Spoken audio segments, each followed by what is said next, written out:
Well لکل ہمزہ، بربادی ہے ہر اس شخص کے لیے جو تانے والی زندگی گزار رہا ہے، تانے دیتا ہے لوگوں کو پیٹ پیچھے.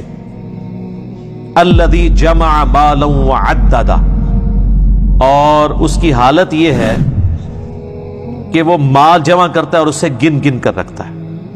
اپنی حالت اس کی یہ ہے کہ پیٹ کے پیچھے لوگوں کے عیب تلاش کرتا ہے، لوگوں کو تانے دیتا ہے، برائیاں بیان کرتا ہے، اور اپنی حالت یہ ہے کہ اس نے مال جوڑ رکھا ہے اور اسے گنتا رہتا ہے. یعنی مال کی محبت کے ساتھ یہ چیزیں امپلائڈ ہیں کہ آپ کو مال کی محبت اس لیول تک لے جائے گی کہ آپ لوگوں میں عیب تلاش کرنا شروع کر دیں گے، لوگوں کی برائیاں نکالنا شروع کر دیں گے.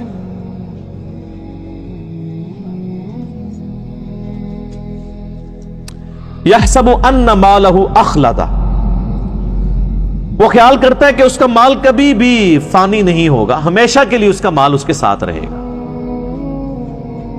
جو لوگ مال جوڑ رہے ہوتے ہیں نا، ان کی حالت ویسے یہی ہوتی ہے. اربوں روپیہ جوڑا ہوا ہے لوگوں نے، اور وہ سمجھتے ہیں شاید ساتھ لے کے جائیں گے. حالانکہ میں آپ کو بتاؤں کہ اگر کوئی شخص روزانہ 1,00,000 روپیہ خرچ کرے نا، روزانہ، تو 1 ارب ختم کرنے کے لیے اسے 25 سے 30 سال چاہیے.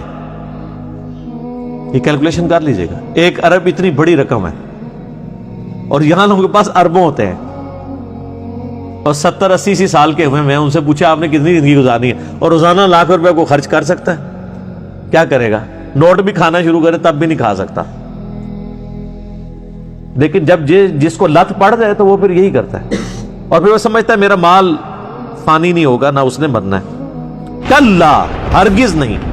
لَيُنبَذَنَّ فِي الْحُطَمَةِ، یقیناً اسے حطمہ میں پھینک دیا جائے گا. یعنی دنیا کی محبت میں جو مبتلا ہوا اور تباہ و برباد ہو گیا، اس کا الٹیمیٹ انجام حطمہ ہے. وَمَا أَدْرَاكَ مَا الْحُطَمَةُ، اور تم کیا جانو کہ حطمہ کیا ہے؟ نار اللہ الموقدہ، وہ اللہ کی ایک آگ ہے جو خوب بھڑکائی ہوئی ہے. ان دوزخ کی آگ. التی تطلع علی الافئدہ، جو دلوں تک پہنچ جائے گی. ویسے تو آگ جلا کے راکھ کر دیتی ہے، کھالیں جلیں گی، جسم فنا نہیں ہوگا، تاکہ جسم کو تکلیف ہوتی رہے. بولے اعوذ باللہ تعالی. اندر تک آگ گھس جائے گی. جیسے دنیا میں بھی آپ کہتے ہیں نا کہ گھبراہٹ ہو رہی ہے اندر. جن لوگوں کو معدے کا ایشو ہوتا ہے وہ کہتے ہیں اندر آگ لگی ہوئی ہے، حالانکہ وہ باہر کوئی آگ نہیں ہوتی ہے. تو یہ دلوں کے اندر گھس جانے والی، انسان کے اندر گھس جانے والی آگ ہوگی. انہا علیہم مؤصدہ، اور وہ آگ ان پر بند کر دی جائے گی. فی عمد ممددہ، لمبے لمبے ستونوں میں. کوئی اللہ تعالیٰ نے کو بڑے کیپسولز ایسے بنا کے رکھے ہوئے ہیں، ایسی بھٹیاں بنا کے رکھی ہیں کہ اس کے اندر بندوں کو پھینک دیا جائے گا، اور اس کے بعد لاک لگا دیا جائے گا. وہ اسی بھٹی کے اندر رہیں گے، لمبے لمبے ستونوں کی فارم میں. یہاں پہ بھی آپ دیکھیں نا، جو بڑی جیلیں ہوتی ہیں نا، وہ کہتے ہیں جی وہ جیلیں ایسی ہیں جی جس میں آپ لیٹ بھی نہیں سکتے. 4 فٹ بائی 4 فٹ کی جیل، اور آپ اسی کو ذرا کم کریں، اگر آپ 1.5 فٹ بائی 1.5 فٹ یا 2 فٹ بائی 2 فٹ کی جیل ہو جس میں آپ لیٹ بھی نہ سکیں اور کھڑی ہوئی حالت میں، اور اس میں انسان کو باہر سے آگ چھوڑ دی جائے، اندر آگ نہ جلائی جائے، تو کیا انسان کی حالت ہوتی ہے. رومن امپائر کی اگر آپ سزائیں دیکھیں نا یوٹیوب پہ، اگلے زمانوں میں وہ اپنے دشمنوں کو کیسے سزائیں دیتے تھے، تو انسان کے رونگٹے کھڑے ہو جاتے ہیں. بڑے بڑے انہوں نے بیل بنائے ہوئے تھے لوہے کے، لوہے کی چادروں سے بیل نما، یعنی انہوں نے مجسمے کھڑے کیے ہوئے تھے، اور اس کے اندر باقاعدہ بندے کو وہ ڈالتے تھے، اور پھر وہ اس کو بند کر دیتے تھے، اور نیچے آگ روشن کر دیتے تھے.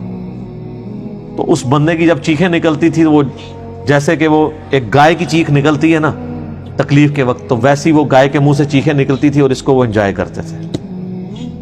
یہ تکلیف دی جاتی تھی.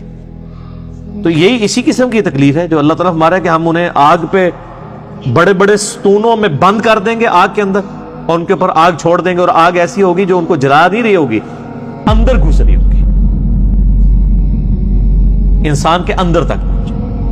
یہ کوئی امیجن ہی نہیں کر سکتا. یہ یقین کریں قرآن لوگوں نے نہیں پڑھا تو اس لیے وہ سمجھتے ہیں کہ کوئی اللہ تعالیٰ کوئی نعوذ باللہ کوئی بڑی نانی اماں یا دادی اماں ہے, اس نے اینڈ پہ سب کو معاف کر ہی دینا ہے. اتنا آسان معاملہ نہیں ہے, یہ بڑا مشکل معاملہ ہے.